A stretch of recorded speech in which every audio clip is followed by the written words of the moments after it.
Hello, friends.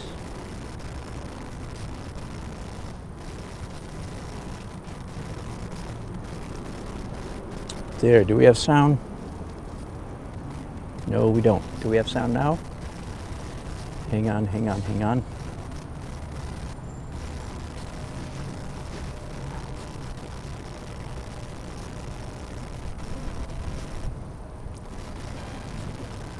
Hello, Uncle.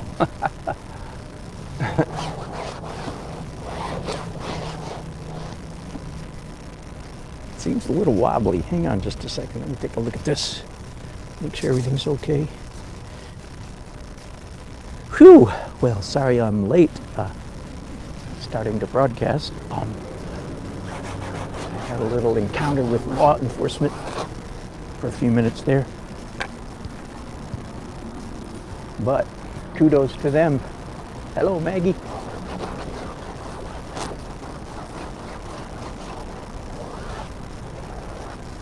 Well, we had a nice conversation, and they eventually decided to turn the other way. All right, so I'm going to start doing some. Oh, that's funny, or not funny, as the case may be. It's not very funny.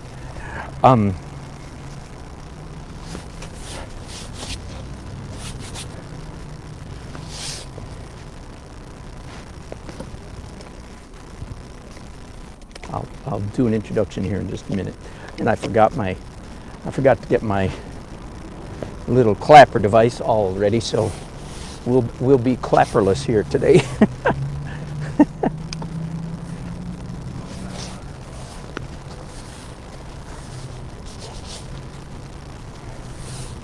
A lot of warm colors on that canvas, eh? It's just the only thing, which is, I promise, is the only thing that's warm out here today. is the color.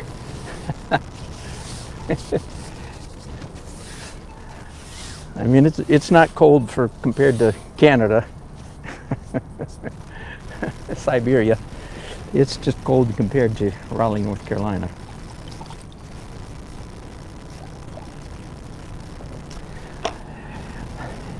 Hello, Matt's Art Stuff. Good to have you on board again. Peachy, good to have you. I haven't heard from you very often. And Maggie, likewise, haven't heard from you very often. Good to have you all here. So this is Daily Art Adventure number 821. Wow, and I'm in beautiful downtown Raleigh. This is our main street. At the end of the street down there is our Memorial Auditorium where the symphony plays. Behind me here is our Capitol building, the capital of North Carolina. Pointing at me right there is a cannon. There's George Washington. You know, one of those kind of places. So beautiful evening. I'm here in time to get some good photographs. I've been taking pictures over the last 40 minutes or so.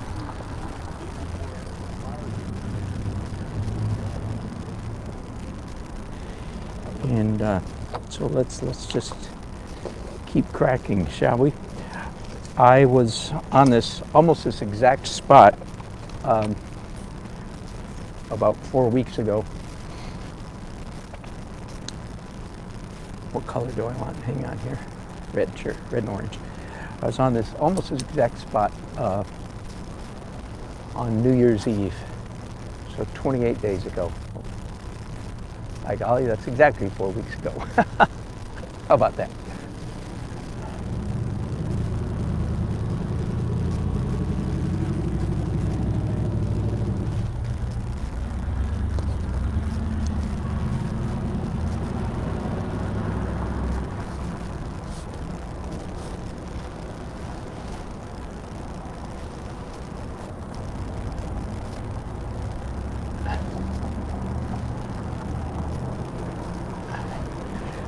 So this is one of those, I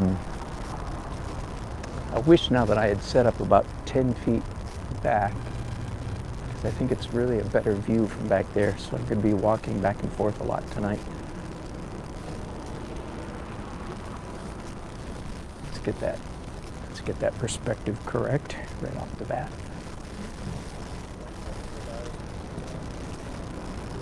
So this is one of those classic one-point perspective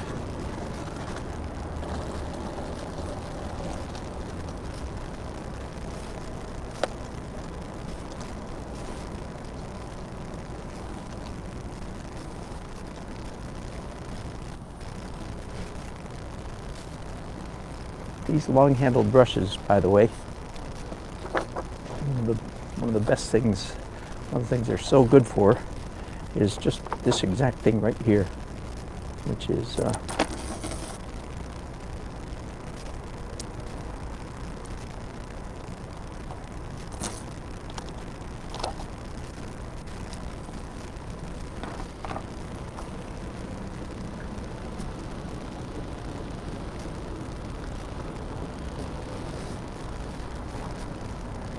perspective. Ariel, listen to me. No, linear perspective. Pay no attention to what I'm saying. I'm trying to talk, and sometimes talking and painting get tangled up.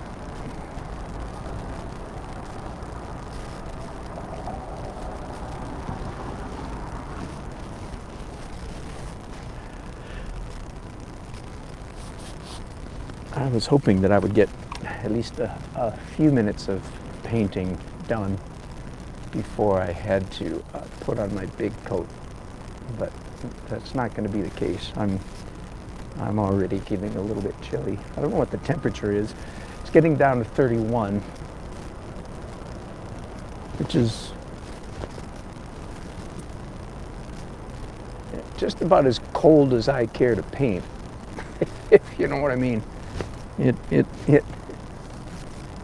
It's one thing to be playing flag football in the backyard or walking your dog when it's 31 degrees. It's quite another to be more or less standing still.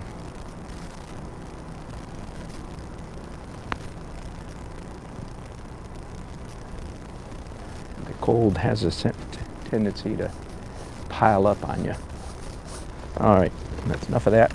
Enough of showing off, or I don't know what the word is. Not showing off. What alarms me about having to put this big coat on right now is I don't have an awful lot more I can put on. My car is parked about 2 blocks from here, and I can if I need to. I have more layers there. Put something on underneath this coat. Anyway, so I sort of I like to apply layers one at a time instead of going right to the maximum all at once. All right, who's talking here? Lady Grammy?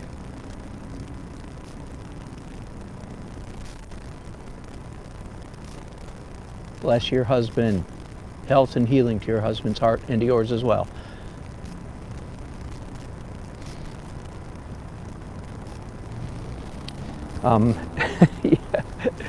Yes, I had quite a long conversation with the officers, and they were quite insistent for quite a while that I was going to pack up, and I was mostly nice. No, I was totally nice the whole time. But I did tell them my sad story about that I've shared with you guys in the past. I don't know if I should repeat that again. I'll just say it was truly a sad story. I won't tell it because it really, it's not a pleasant story about the captain of the Capitol Police and his misadventures in life. And his misadventures of encountering me.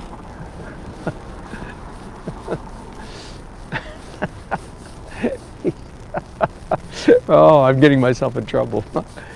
He was very inappropriate. I don't mean like illegal. He was just very mean when he didn't need to be. And he was dead in 2 years, or less than 2 years. Like a year and a half later, he was gone.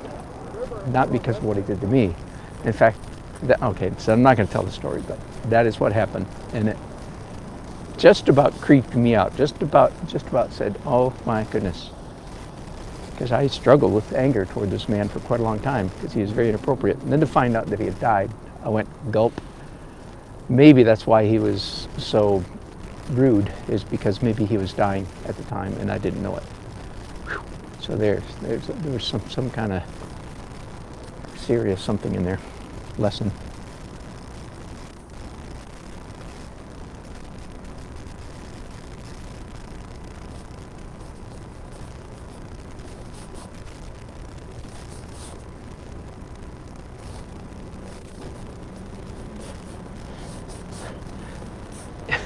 I've painted this street so many times, and yet I honestly have a hard time fitting all these buildings in. It's like, come on, you're kidding me.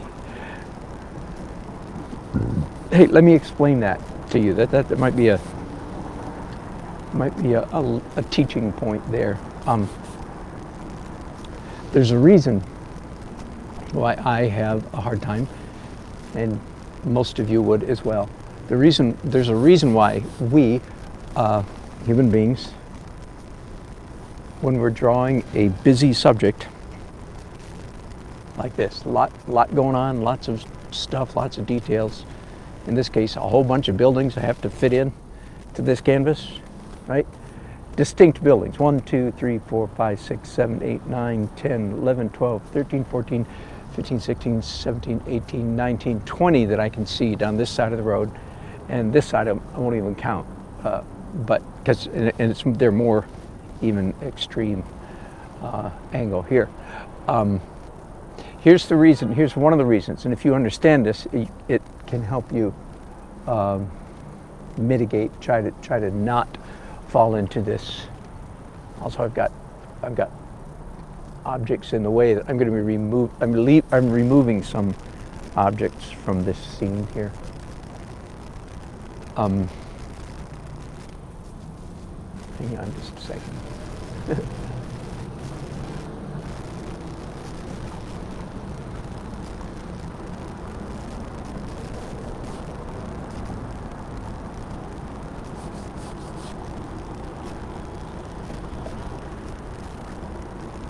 So I'm comparing. I haven't told you the story about.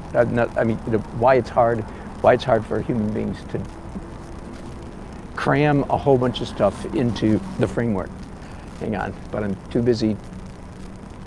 My brain's working too hard right now to talk about it. So hang on just a minute, and I'll get back to that in a minute.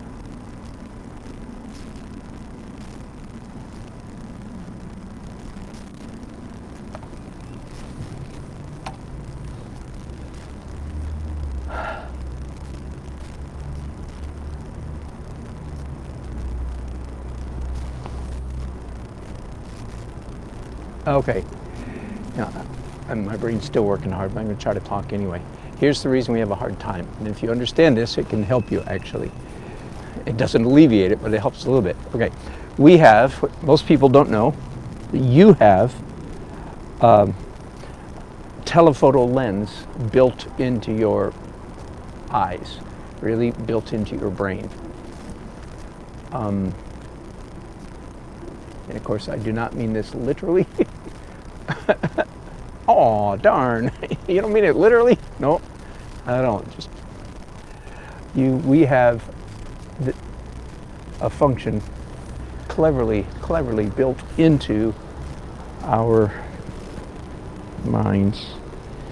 You know what? Hang on. I think I'm afraid I need to get the top of this building into this painting, so. Here's what I mean by that. We have telephoto lens built into our brains. And it's not really that hard to understand, so let me describe it.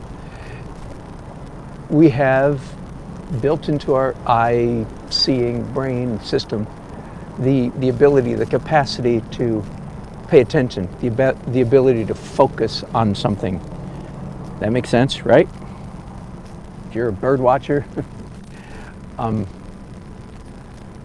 you're wandering through the woods, you have the ability to, in a sense, shut out from your brain, from your mind, from your vision.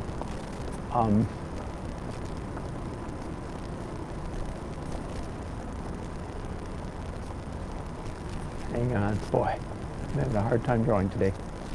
You have the ability to eliminate from your vision, if you're, say, a bird watcher, you have the ability to eliminate leaves, branches, birds you don't care about, your friend or partner who's out watching birds with you. You don't look at them at all, and you're peering through the underbrush or through the overbrush, and you're trying to stare at this yellow-tufted western warbler. It sounds like a bird, doesn't it?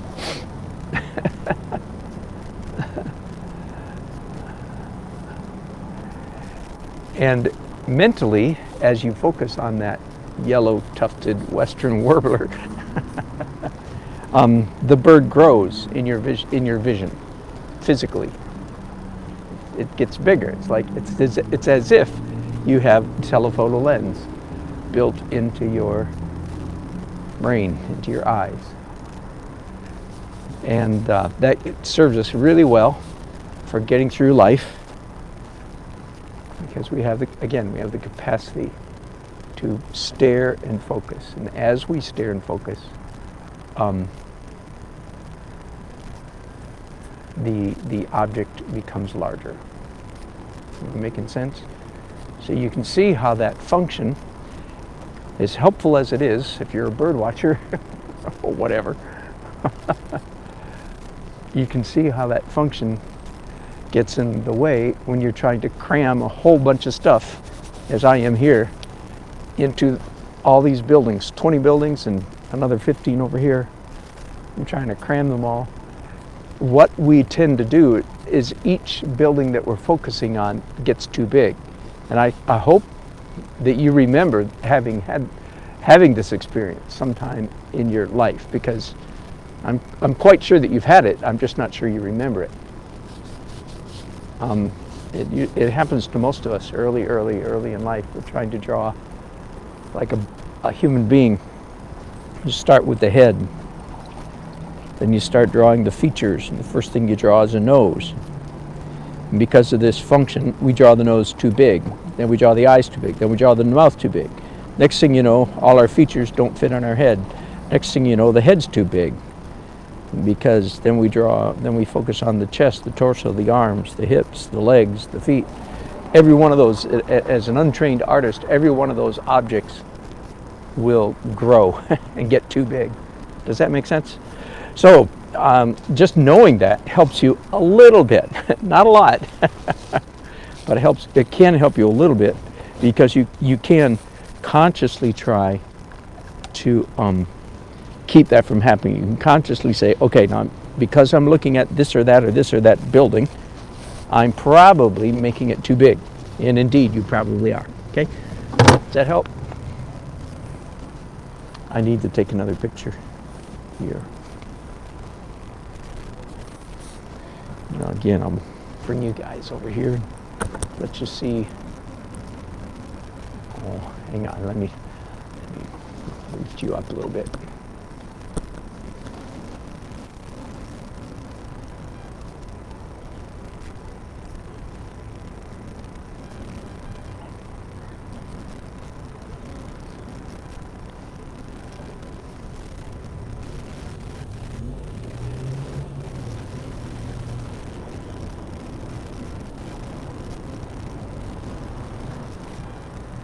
Hey, I've talked about this app a lot.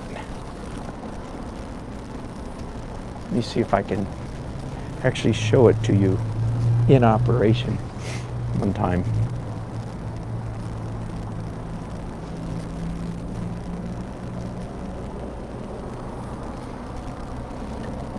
Okay, first of all, the app is called Pro HDR. Do you see that one right there? Pro HDR camera. So that's what I'm opening up. And I think you'll be able to see this happen. I'm going to click the button and watch. It's going to take 3 pictures. One, real light. one mid-exposed and one dark exposed. You see, it took 3 separate pictures. Now here's one of the things that both iPhone and Android users need to know, that our cameras, your camera has an HDR function built into it, but as far as I can tell, it's a fake HDR.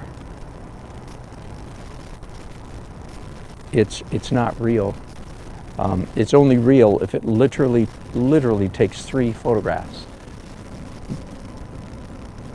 Middle exposed, overexposed, and underexposed.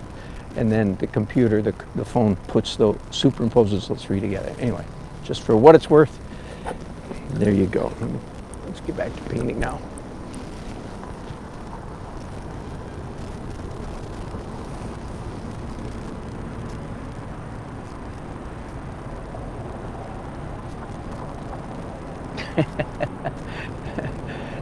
No, there will not be enough light.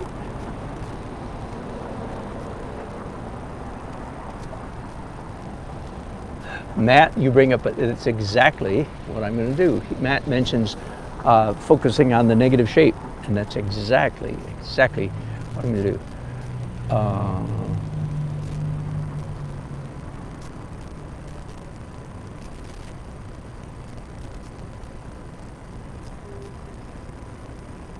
Soggy Bottom Comics, thank you. I appreciate that very much. Thanks for listening. All right, Matt, several of you are asking why would the policemen have a hard time. Well, they clearly didn't, and they knew, they could tell that I was not a threat to society, but Matt mentioned negative shapes. I'm going to tell you that is exactly what I'm doing right now, and I do a lot of cityscapes. Perhaps you know that. And generally speaking, when you're painting a city street. I'm sorry, I should be saying city street. Generally speaking, when you're painting a city street, the most helpful shape to get correct is in fact the sky, and in other words, the negative shape, not the shapes of the buildings. Matt is exactly correct. If I can get the sky to be the right shape, then that will help me a great deal in the drawing. And of course, as I've said many times, I enjoy doing white, opaque acrylic. I mean acrylics, of course. I enjoy I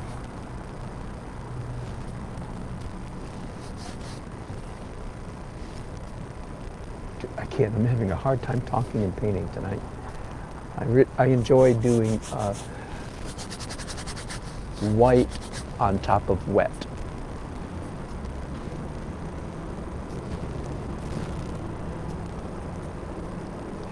No, someone asked if will I have enough light, and the answer is no, I certainly will not. That's why I'm taking pictures. Now, because I was here 4 weeks ago, I actually brought with me one of the pictures that I did. I'm sorry, you can't see that. I printed out and laminated one of my photographs from 4 weeks ago. That's a great help, of course. Anyway, back to the policemen and why were they bothered by my presence? Well, they weren't at all, but they have a permitting system and they want people to get permits. And the reason is, of course, and this is because if they let me come out here without a permit, then they have to let everybody come out without a permit. That old thing, right?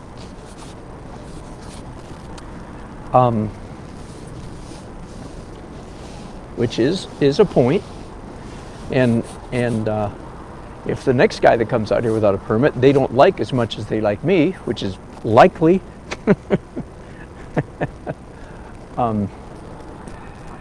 then you see, when it goes to court, they're in trouble, because the officer's in trouble, because he allowed me to set up here without a permit, and yet he's trying to shut somebody else down. We had quite a conversation. And I said to them, you don't want to know everything I said. I mean, it was okay, but I don't plan to get into it. I said, yeah, but you and I both know that law enforcement officers are in fact judges. They are adjudicators. They're decision makers. And you, in fact, do you're always making decisions. So it's not just like some judge somewhere has to decide. No, no, no. The officer on the beat is also the judge, and he has to decide. So anyway, after a long conversation, he said, well, Mr. Nelson, I'm going to walk over here to the other side of this building, and I might stay over there half an hour or an hour. I could see what he was going to get, bless his heart, and I appreciated it immensely. And he said, how long will it take you to paint? I said, 7 hours. I said, I'll be here till midnight. And he was nice enough to say, okay. Yes, I am in Raleigh. I saw that. Oh yeah, near Asheville. Well, Asheville's beautiful. Asheville's got some nice stuff to paint, that's for sure. Anyway, we have weathered the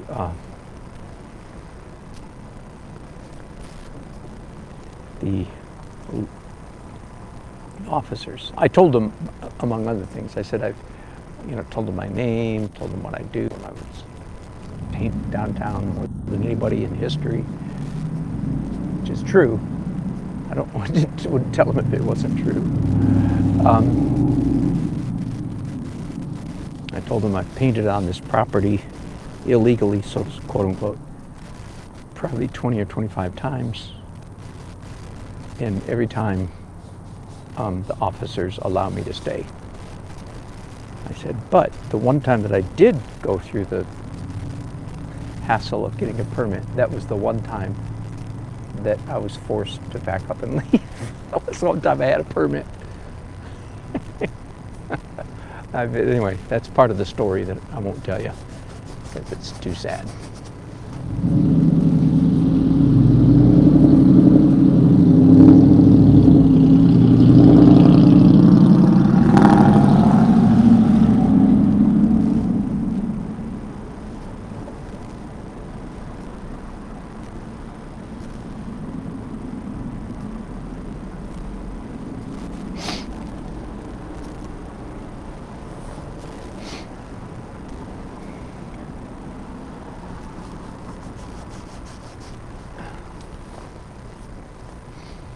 Somebody mentioned comparing things to everything else. Well, of course.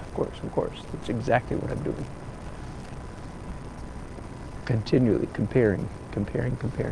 That's what you do. Sounds easy, doesn't it? I'm chuckling for all those of you who know that this ain't as easy as it sounds. Well, of course I'm comparing.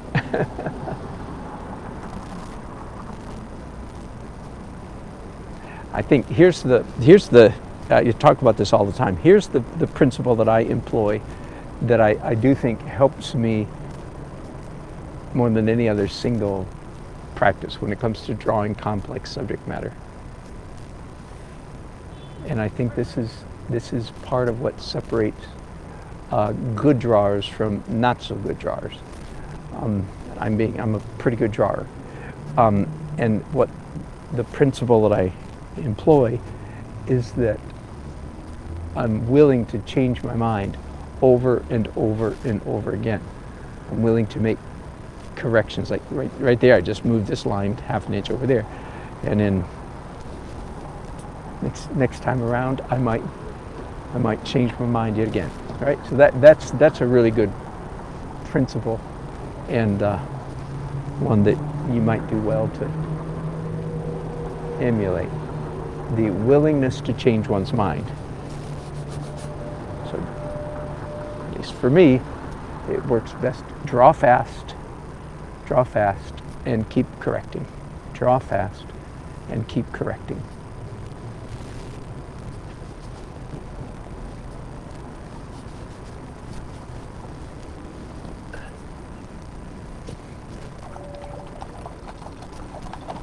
Now my canvas is so soupy that there's not much I can do on it, except, yahoo, I happen to have some pencils here. So I'm going to use these pencils.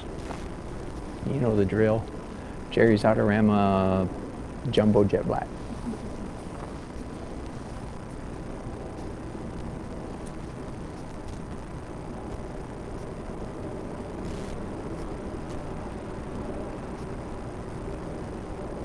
I'm going to, right now, starting right now, I'm going to do the Richard Schmid trick for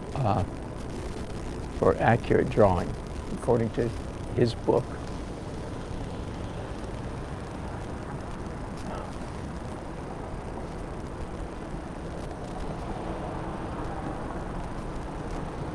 That is that I'm going to try to pick one object, not an object, one line that I feel fairly confident about, that I can locate. So that's the line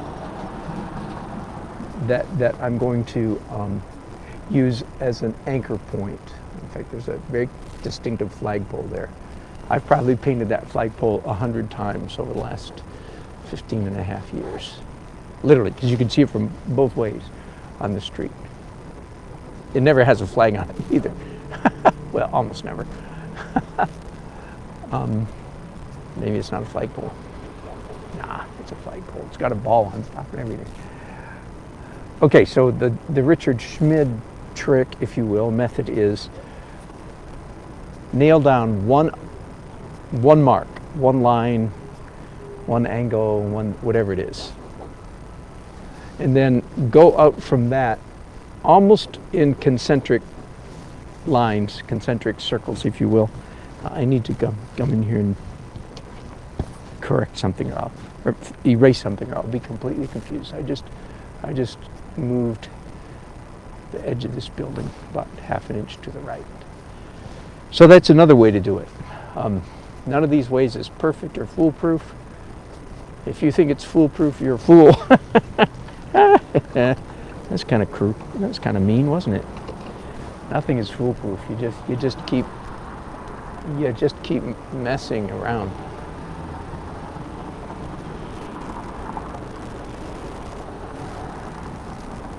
But again, my principle of, for instance, I just moved this line to the right about 3/8 of an inch.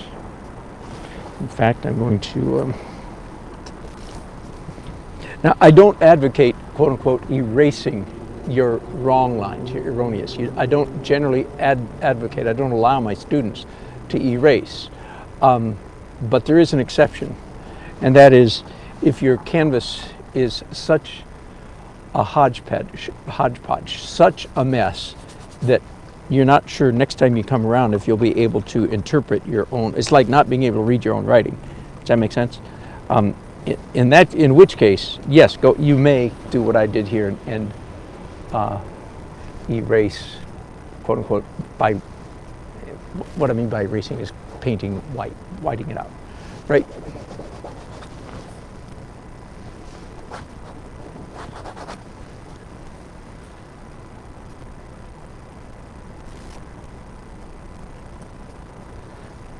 I'm just about losing all of my vision.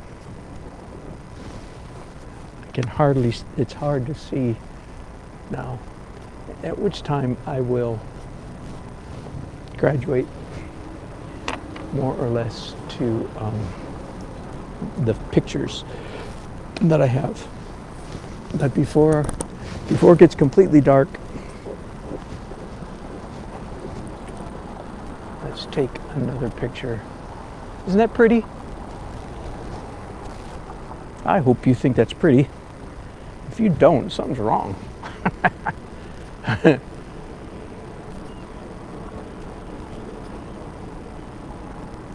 One thing I really do, I just took 30 pictures. I took a burst shot, which I did not mean to do. Oh, something's wrong with my camera. It's taking all burst shots. So I just took 60 pictures of that, and this little phone's going to complain. It's my old phone, my backup phone. One nice thing about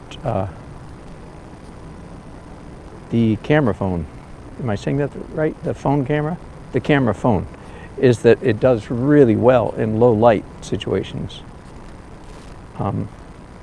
In fact, I've noticed this, honestly, many times when I'm out here taking pictures.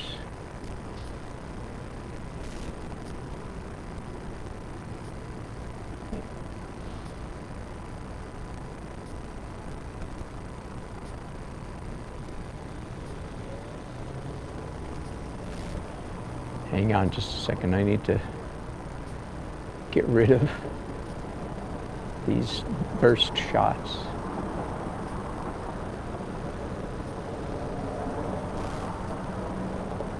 Save one. Throw out 30.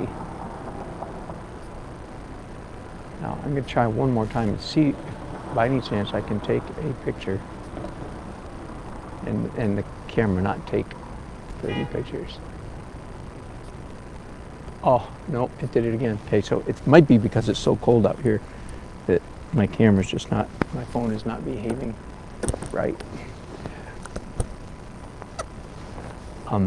Anyway, these camera phones actually do very, very nicely in low light, and in fact take better pictures than a traditional, at least an old camera. I know new digital cameras. I don't even own a new digital camera anymore, so.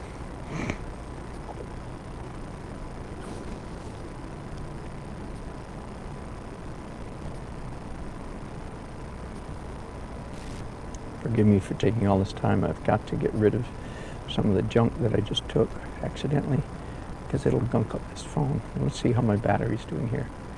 Ooh. All right, forgive me, pardon me just a minute. Time to plug this phone in already. Which also means that I'm down to my last remote charger here. And I'm assuming you guys are hearing me. Let me turn up my other monitor here.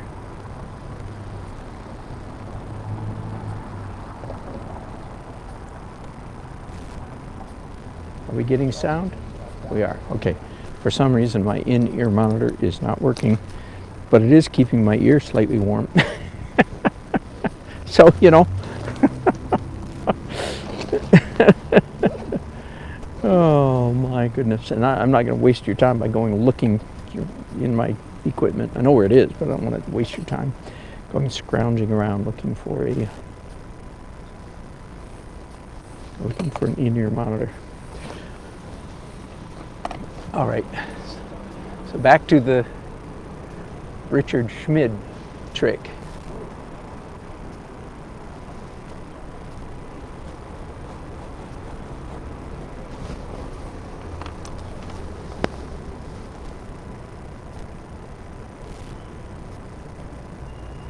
Ah, this angle is wrong.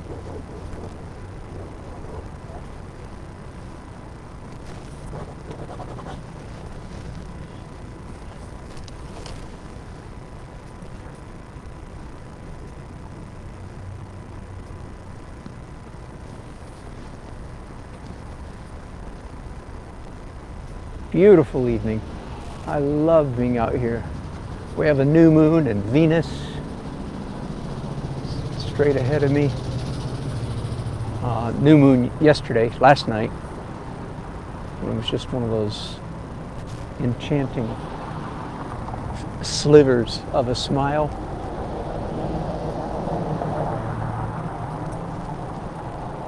That was beautiful last night. Maybe it was 2 nights ago, I don't know. Anyway, it's in front of me, blocked by my canvas, of course. I can't see it when I sit up here, but it's a beautiful evening anyway. And getting down to 31 degrees. I don't know what is the coldest I've painted on plein air. I know several years ago, I was at the very opposite end of this street, down in front of the Memorial Auditorium, and it got down to 28 degrees while I was out there painting.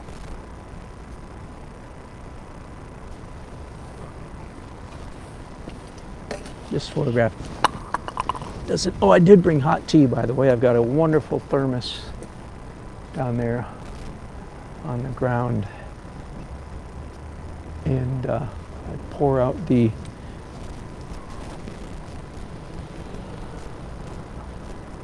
tea. It's too hot to drink.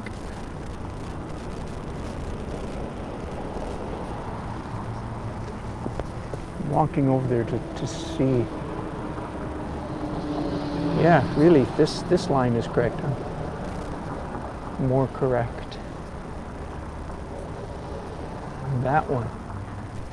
Wow. And the height, yeah, right about there. Okay, so this entire building then, this tall one, moves over half an inch to the right.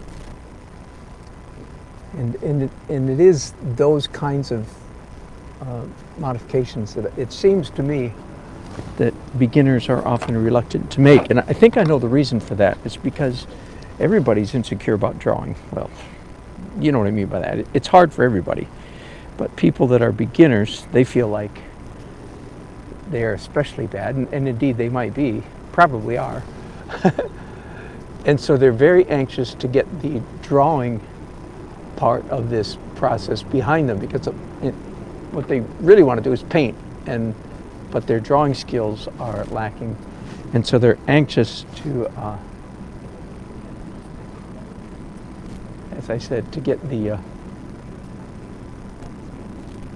drawing done. So that's why once they've taken a wild stab at what is correct, what they think is correct, they hate to keep re-stabbing. They hate to keep second guessing because they're anxious to get it behind them. And so what they do is they settle for a bad drawing because of their reluctance to keep at it. Does that make sense? That's really what's going on. And how do I know this? Because I have the same impulse. I mean, I've got that impulse right now. I'm still struggling to get this building exactly the right shape. And I'm going, part of me is saying, oh, to heck with it, it's close enough, right? Do you hear that?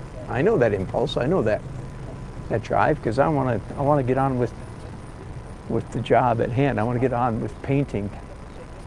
I don't want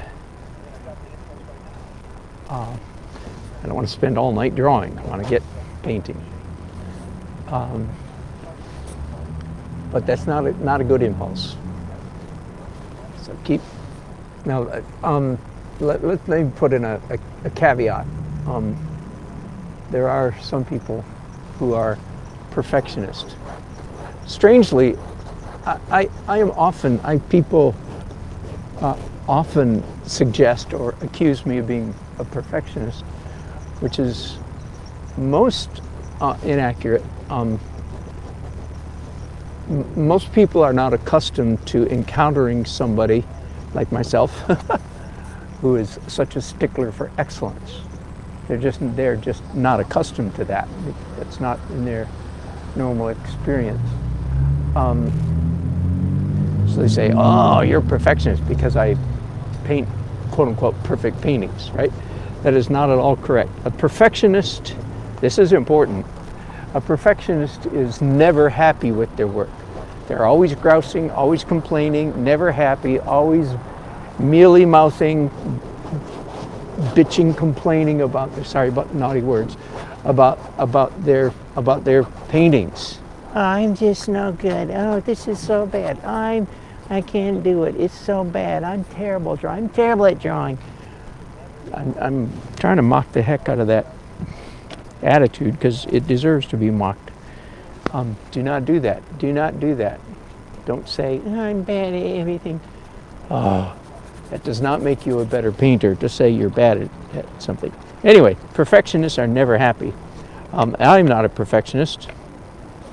Proof is I'm often very happy. Most paintings, when I finish, I'm somewhere between satisfied and very satisfied. Sometimes ecstatic.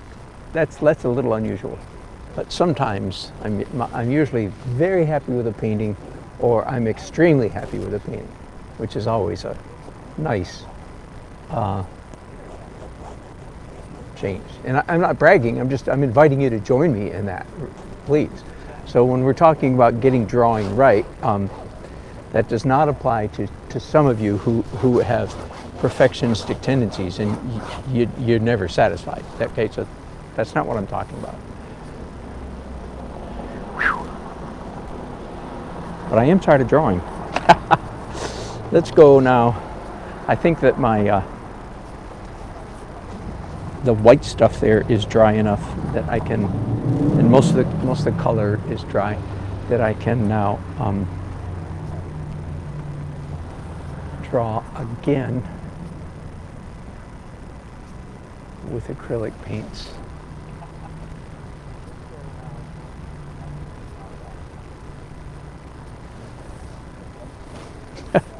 I meant to correct this building, and even in my correcting, I forgot to see. I need to erase some of that because it's confusing me. I need to erase this smear, this line, because that's confusing me. There we go. So again, generally speaking, I do not approve of quote-unquote erasing, painting over mistakes. Generally speaking, I don't. Students generally, forgive me for using the word generally so many times, but students very often want to cover up their mistakes because they're ashamed of them, embarrassed and ashamed, and they want to cover up their embarrassment. Not a healthy impulse, because those mistakes lines and the erroneous marks that you make are actually very helpful in creating a high degree of visual busyness. I usually call it chaos. In the underpainting stages, you want to create enough chaos so that you have stuff to respond to in the later stages of the painting process.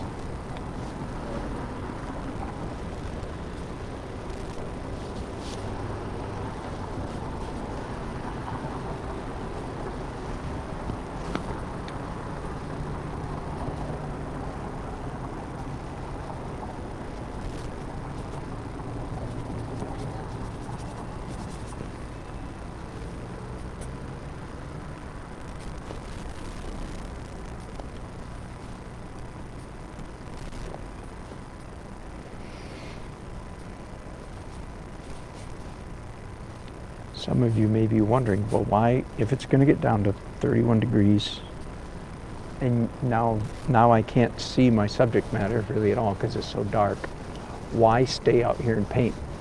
That is a very good question, and in fact, such a good question that it's very possible that I might change my mind. But let me tell you, let me answer the question, why do I like to stay out here and paint? Kind of hard to answer. It's because of the energy. It's because of once you're in the groove, once you're out here painting, you're in the groove, and to run back home indoors knocks you out of the groove, and it's hard to get back in the. I don't mean I need to be in the mood. I mean, it's nice to be in the mood to paint, but it's just I'm on a roll when I'm out here. And I'm still staring at my subject matter, even though I can barely see it. But I can see it.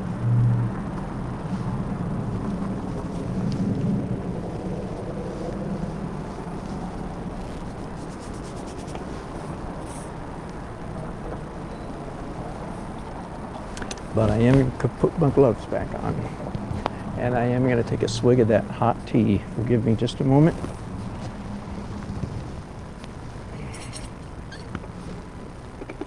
And I'm going to get very hungry before the evening's out, so if I decide to stay late, I'm going to end my broadcast and go down the street and hope and pray that nobody steals some of my stuff while I'm gone. It's a calculated risk, and usually people don't steal it.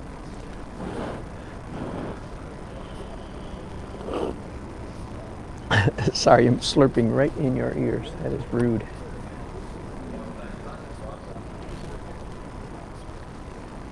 Okay, let's do some cars here. The cars start about here, and they go down this side of the street, and then there's some over here on this side of the street. And of course, there are cars driving. You recognize these as cars, I'm sure. Wow. Hey. Hello. Hi. Beautiful. Oh, thank you. I have miles to go.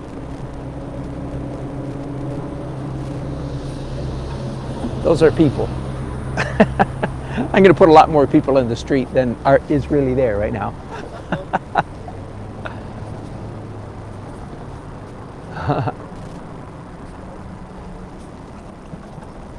how much longer will you be out here? Probably if I came hoping to stay till midnight. Yeah. Really? Yeah. Yeah. So is this your last time to go by? You can you can come by. You can come back again at 11:30 to see if I'm doing. Now it is possible that I might say, oh, chuck it, because I really can't see very much down there anymore. And of course I'll be cold and hungry. But the plan was to stay out here. I am not a wimpy painter. Okay. So you won't be back here tomorrow? No, I won't. I am taking a bunch of pictures, so I can finish it. I can finish it from photographs.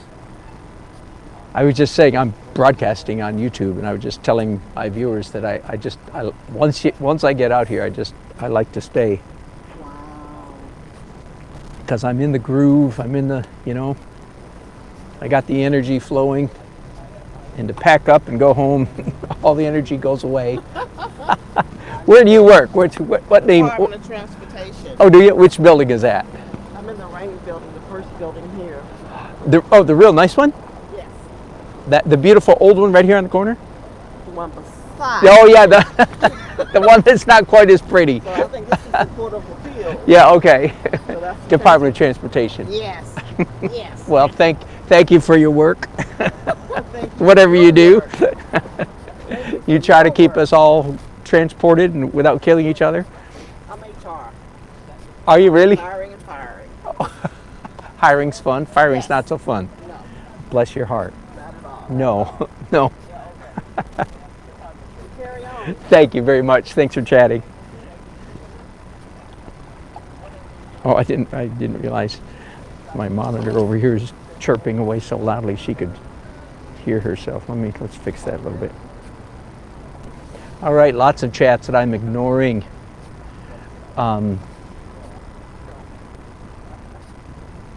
Oh, Peachy, you're talking about your corrections don't seem to get any better. Yeah. Whoo.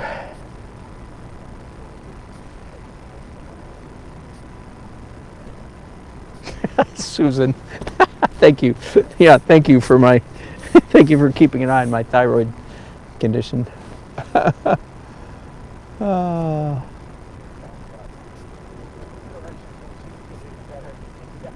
And Susan, yes, I used to. When I started this 15 years ago, that was a normal practice of mine. I would start sometimes several paintings at one time. Little by little, I got out of the practice. One of the advantages of that was that you don't have to wait for something to dry, right? Okay, now, right now, I am employing that trick of spreading out any thick piles of acrylic so that they will dry more quickly. And as long as you do it with great energy and great emotions, it looks good. Am I making sense? You can't do this in a little wimpy way, or the marks will look terrible. But as long as you do it with great energy, speed, and range of motion, then the marks look good. So, because the next thing I really want to do here is some glazes. I got here this evening and discovered that I don't have a bottle of medium here, which is a serious oversight.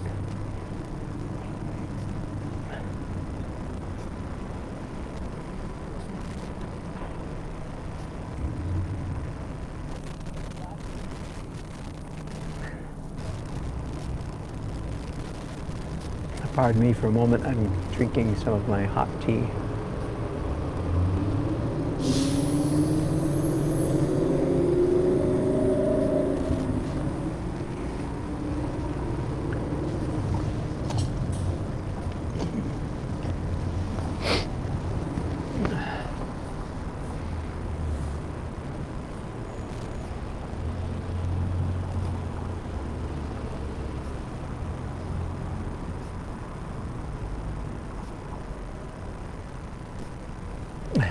Hello, Brenda.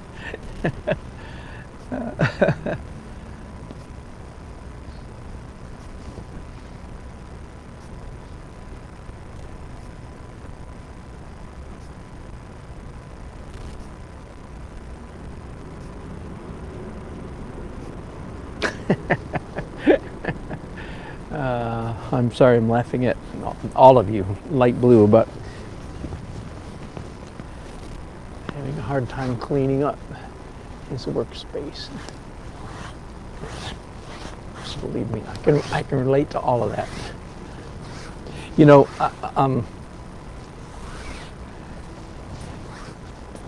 you hear artists fairly often, I would say, talk of canvas fear. I don't know what to call it, but it's kind of like writer's block, but it's painter's block. When they finally are standing in front of or sitting in front of a blank canvas, they're afraid to get started. And I'm very sympathetic. That's a lie. I'm not sympathetic at all. No. Do you know how many times that has happened to me in my life? Never. I'm sorry. I think I can understand that feeling, but I've just never had it. But I'm about to give you perhaps an antidote. Maybe part of the reason that I don't get that feeling is related to, as light blue said, here I am out here in 30-degree weather, painting, and the easel. This is my smallest normal easel. I do have a Soltech, a real plein air easel, and it's a Soltech. My Soltech I have modified so that I can work on bigger canvases. I'm pretty much allergic to painting anything smaller than 16 by 20, and even that is quite painful to me. I have friends who rarely paint larger than 5 by 6 inches. We have a great time teasing each other. But this easel that I've modified quite a bit, it has an umbrella holder, has a light holder, has a box, has a tray holder, it has wheels, all of which I have built myself. All those modifications were done by me. I say of course because you can't buy this stuff, so that's why I'm saying of course. And the equipment that I have out here today is not very big, but it probably weighs 130 pounds, something like that, altogether. And so here's part of the antidote to that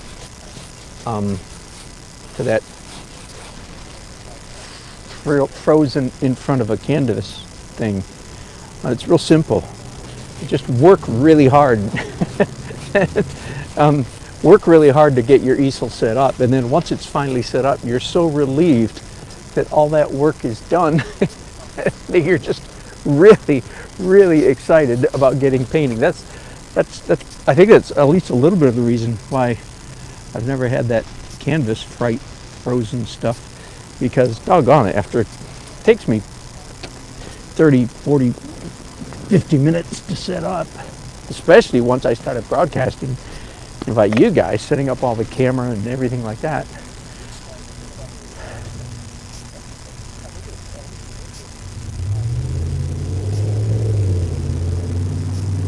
Uh-oh, static. Yeah. Thank you for letting me know.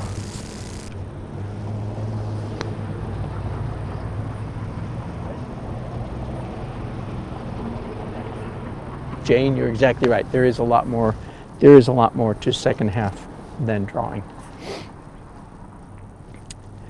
Anyway, so by the time I'm finally all set up, I'm so relieved. It's like, oh, thank God. And then I really look forward to painting, because it's so much more fun to paint than it is to set up all the equipment. So I don't know if that would help anybody or not, but it seems to work for me.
Again, let me repeat, a big goal of the underpainting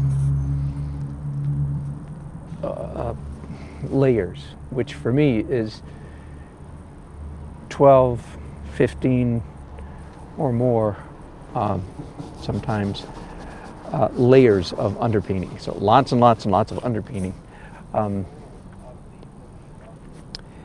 And one of my chief objectives is to create sufficient chaos so that I have lots to respond to, lots to play with, lots of energy on the canvas that really helps me when I'm doing the final edit layer.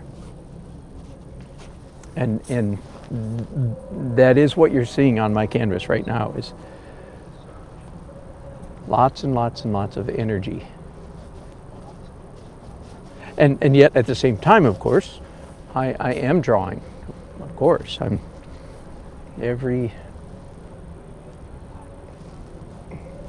with every layer, I'm trying to get the drawing more accurate.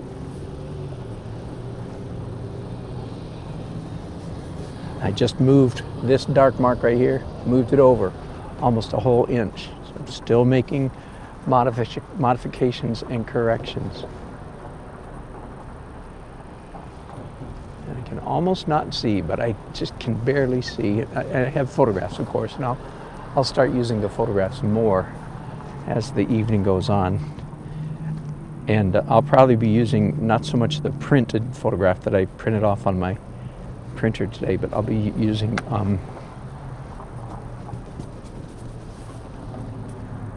the pictures that are on my phone, my backup phone.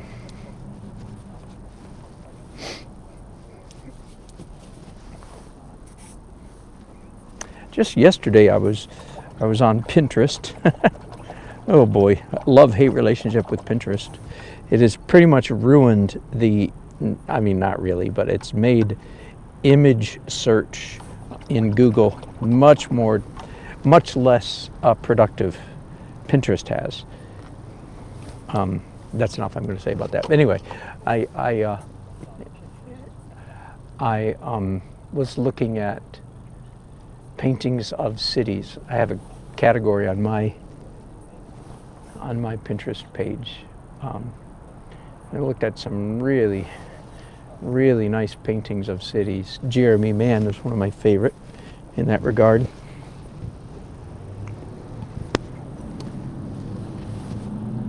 All right, I think I'm at an impasse.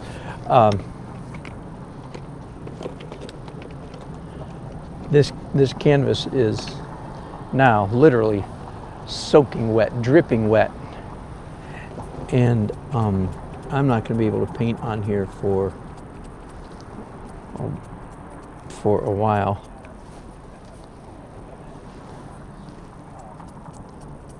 So I'm thinking about walking down the street a couple blocks, and my spray bottle, this is bad news, my spray bottle isn't spraying.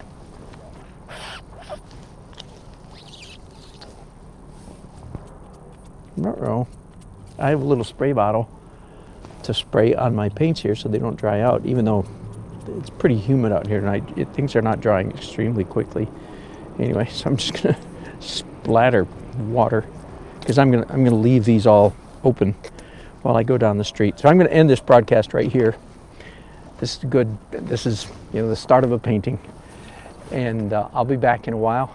I might paint for a little while without you. It's a lot of nerve, isn't it? I've got some nerve to paint without you, but I'll probably do it. I'm going to leave all this stuff just like this in hopes that if some scallywag kind of person comes by, they won't mess with it, because it looks as though I've just stepped away for a second. That's the way I want it to look. Okay. Whew. Hope I'm right. If somebody starts stealing you guys, yell. That'll help, won't it? All right, end of broadcast. I don't know, the temperature is under 40. 37, I would guess, right now. Going down quickly. Nothing compared to what I grew up with, or what we lived in Minnesota for a couple of years. But all right, end of broadcast. I don't know if the temperature is under 40. All right. Fun. Thanks. Bye. See you in a bit. Bye-bye.